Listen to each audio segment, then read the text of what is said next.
그 논쟁의 한가운데 있는 인물, 바로 이진숙 방통위원장 후보자인데 청문회 장면 잠깐 보겠습니다.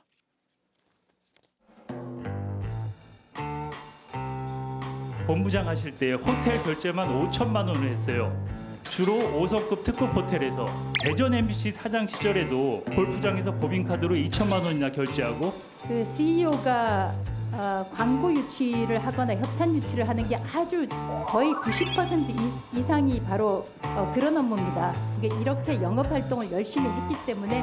대전하면 역시 성심당 아니겠죠? 성심당? 성심당이요. 성심당에서 법인카드 사용하셨습니까? 법인카드 한 번도 사용 안 했고요. 노소 주식회사에서 총 15회에 걸쳐서 109만 7,900원을 결제하신 내역이 있어요. 사실 제 개인카드 분석을 저희 직원한테 맡겨가지고 아마 이름이 성심당하고 이게 카드 회사가 달라가지고 저런 걸로 접대를 어떻게 하실 수 있었을 것 같은데 일단 저 거래 패턴이 좀 이상해서 혹시 기억나는 게 있습니까? 기억나는 거 없고요. 참고로 저는 육류를 먹지 않습니다. 저는 치킨을 먹지 않습니다. 결국 그 벌가 사용이라든가 이런 등등이 결국 광고를 직접 수주하고 이런 활동들을 할 수밖에 없었던 그런 이유라는 거죠. 그렇습니다. 단 10,000원도 업무 외에 쓴 적이 없습니다.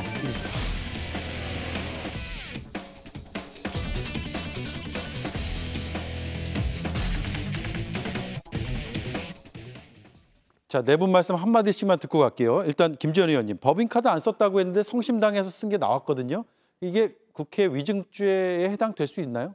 근데 뭐 자기가 진술한 내용에 대해서 기억에 반하는 진술을 해야 위증인지 아닌지 여부를 우선 따져볼 수 있는데 기억이 그 성심당은 간 적이 없다는 지금 이야기잖아요. 그래서 한 번도 안 썼다고 했죠. 뭐 한 번도 안 쓴 것 같다는 이야기고 그것을 직원에게 맡겼다고 하니까 진실을 확인해 봐야 되겠죠. 그런데 저는 지금 사실 카드 사용 내역은 아무런 중요한 내용이 아니라고 생각합니다. 왜냐하면요, 민주당은 그냥 이준숙 후보자에 대해서 무조건 반대하고 또 아마 직무가 개시되면 곧바로 탄핵 절차에 들어가지 않겠습니까? 예. 그렇게 해서 그냥 목표는 이준숙 후보자가 방통위원장이 되고 안 되고의 문제가 아니고 이로 인해서 공영방송사의 지배구조에 지금 변화가 생길 수 있는 마지막 단계를 차단해 보려는 그런 시도이기 때문에 어느 누가 와도 무조건 시비를 걸겠죠. 아마 예수님이나 공자님이 오셔도 마찬가지로 문제를 삼지 않겠습니까? 그리고 그걸 가지고 티끌만한 흠이라도 잡아서 또 탄핵이다 하면서 들어가려고 할 텐데 저게 뭐 특별한 의미가 있겠습니까? 네, 김용남 의원님. 그 이진숙 후보자의 해명을 들어보면 지금 대략 호텔에서 5천만 원 이상을 사용했고요. 그리고 백화점에서도 2천만 원 이상을 사용했어요. 그리고 1회에 50만 원 이상 결제한 고급 식당에서 사용한 금액이 1억 2천만 원이 넘는데 다 광고를 수주하기 위한 접대 활동이었다. 그런데 선물을 누구에게 줬는지는 뭐 기억이 안 난다 내지는 밝힐 수 없다라는 취지로 법인카드 사용 내역에 대해서 설명을 했는데 제 이진숙 후보자의 해명이 납득이 안 가는 것이 정말 대전 MBC 사장이 저렇게 광고를 수주하기 위해서 접대하고 뭐 선물도 하고 실제가 그렇다면 지금 한국방송광고공사의 역할은 뭔가요? 코바코가 있잖아요. 그러네요. 그게 개별 방송국이 방송 광고 이렇게 수주하는 거를 못하게 하고 그 광고 판매 행위를 그러니까 광고 수주 행위를 대행하는 업체로 만든 기관이 한국방송광고공사잖아요. 네. 이준숙 후보자의 해명대로라면 그 코바코는 해체해버려야 돼요. 개별 방송국 사장들이 저렇게 돈 써가면서 법인카드로 백화점에서 선물 사갖고 뿌려가면서 광고 수주 활동을 실제로 하고 있다고 하면 코바코가 필요가 없는 거죠. 예. 저는 그래서 저 이진숙 후보자의 그 해명이라는 게 안 맞는 것 같아요. 납득이 안 돼요. 저는. 예. 그럼 민주당하고 조국 혁신당에서는 이진숙 후보자의 가장 문제가 뭐라고 생각하는지 한 번씩 들어볼게요. 먼저 김희정 의원님. 뭐 일단은 이런 법인카드 사용 내역이랄지 그리고 뭐 몇천 원짜리부터 뭐 이렇게 굉장히 말하자면 단위도 있더라고요. 네, 시체 말로 굉장히 지저분한 법인카드 사용처럼 보여져요. 그런데다가 본인이 당당하게 무슨 개인정보 공개에 동의하지도 않고 그러니까 가서 뭐 현장 가서 볼 테면 봐라 뭐 이런 취지인 것 같은데 이제 그런 것도 사실은 장관급 후보자 인사청문회에 있어서 도덕성에 문제가 있는 거죠. 그리고 법적으로도 문제가 되는지 따져봐야 되는 게 있고요. 그다음에 이제 언론관도 그렇고 노조에 대한 입장이나 그동안 탄압하고 뭐 이랬던 부분들도 상당히 심각하게 보여지고요. 특히 5.18 민주화운동 폄훼하는 글에 이제 그 댓글 좋아요 눌렀던 것에 대해서 무슨 아까 사죄하는 장면 나왔잖아요. 그러니까 이제 그런 것들이 그 부분에 사죄는 했습니다마는 개인의 입장을 물었을 때 본인이 가치와 철학이 있으면은 이 현대사에 굉장히 그 민주화를 위한 그 수많은 어떤 그 유공자들 또 목숨을 잃은 분들에 대한 예의가 있다면 개인 입장을 밝히는 게 그게 도리이자 당연한 것인데 그거를 건건히 입장을 밝히지는 못합니다라는 말로 비껴가더라고요. 12.12 사태에 대해서도 그러고 그러니까 이제 그런 것들이 과연 방송의 어떤 중립성, 독립성 그런 것들을 견지해야 될 방통위원장으로서 그럼 본인의 가치와 철학에 배치되는 어떤 방송의 내용이라면은 그거는 본인이 탄압할 수 있다는 그 증거가 되는 거 아닙니까? 본인 입장에서는. 그러니까 이제 그런 것들을 봤을 때 과연 이런 가치와 철학, 노조나 이런 부분에 대한 이런 생각을 가지고 있는 사람이 적합한 인물이냐에 대해서는 결단코 아니다라는 생각을 가지고 있는 거죠. 민주당에서는. 예. 역사적 평가가 끝난 사람입니다.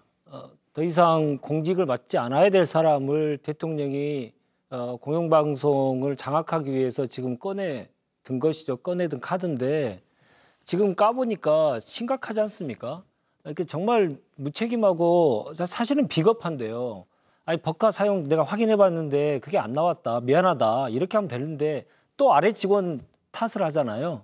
이런 식으로 해서 모든 이 정부의 사람들은 무슨 일만 생기면 윗사람들은 전혀 책임지려고 하지 않고 자기의 잘못을 인정하지 않고 다 아래 사람들의 책임을 물어요. 그 DNA가 정확히 다시 한번 보여지는 거 아니겠습니까?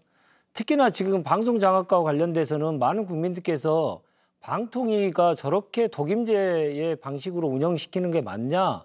아니 정상적으로 하면 되지 왜 그렇게 시끄럽게 계속 하느냐? 그리고 한 명밖에 없는데 부위원장 한 명밖에 없는데 왜 KBS와 MBC 박문지 이사에 대한 선임 절차를 진행하느냐? 예. 합의제로 운영해야 되도록 법적으로 나와 있는데 왜 그렇게 하느냐? 도저히 이해가 안 된다. 이런 얘기를 하는데 그것이 너무나 당연한 것처럼 얘기하잖아요. 탈법과 불법이 너무나 당연한 것을 얘기하면서 남의 티끌에 대해서는 엄청나게 비판을 합니다. 본인에게 바이크가 주어지면 남의 비판에 대해서는 어마어마하게 많은 얘기를 하는데 정말 자기를 돌아봐야 될 것 같고요. 그 이준석 후보자는 여러 가지 그 MB 정부의 때 공직을 하는 과정 속에서 사회적 물의를 많이 일으켰습니다. 노조와의 문제, 뭐 법인카드 문제, 뭐 여러 가지 문제들이 있었고요. 특히나 세월호에 관련된 보도를 제대로 하지 못해서 징계를 받는 것도 있었던 걸로 저는 알고 있습니다. 그래서 평가가 끝난 사람을 지금 무리하게 끌어오면서 계속 잘못된 인사를 계속 반복하고 있는데요. 지금이라도 용산에서 결자해지를 했으면 하는데 그럴 리가 없겠죠.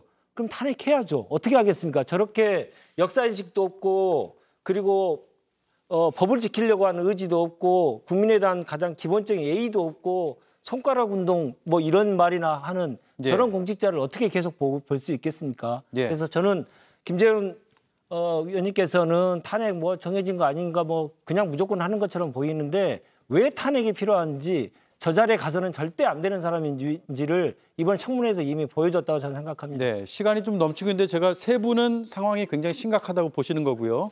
그렇지 않다고 생각하시기 때문에 마지막으로 30초만 드릴게요. 근데 다시 말씀드렸듯이 그 민주당은요 지금 이준석 후보자에 대해서 지금 공격하는 것뿐만 아니고 사실은 방송통신위원장은 그 직무상으로 불법 행위를 했을 때는 위법 부당한 행위를 포함한 불법 행위를 했을 때는 그러면 탄핵 소추의 대상이 되는데요. 방송통신위원회 부위원장은 탄핵 소추의 대상도 아니거든요. 예, 기관장이 아니어서요? 네, 그런데도 불구하고 이제 방송통신위원회 부위원장까지 탄핵 소추를 내버리면 직무가 정지되니까 그러면 이게 지금 이준숙 후보자가 방송통신위원장으로 임명이 되더라도 이 직무를 수행할 수 없거든요. 그 사이에 또 탄핵 소추를 하면 완전히 이제 방송통신위원회를 무력화시킬 수 있다고 보고 부위원장까지 탄핵 소추 대상에 넣어서 탄핵 소추를 하겠다는 거거든요. 예. 이런 것은 뭐냐면 지금 방송통신위의 기능을 마비시키기 위한 목적이지 지금 이준숙 후보자의 도덕성 또는 직무 능력을 검증하는 상황이 아닙니다. 알겠습니다. 그래서 무슨 소리를 해도 결국은 똑같은 이야기죠. 네, 다음 이슈로 가겠습니다.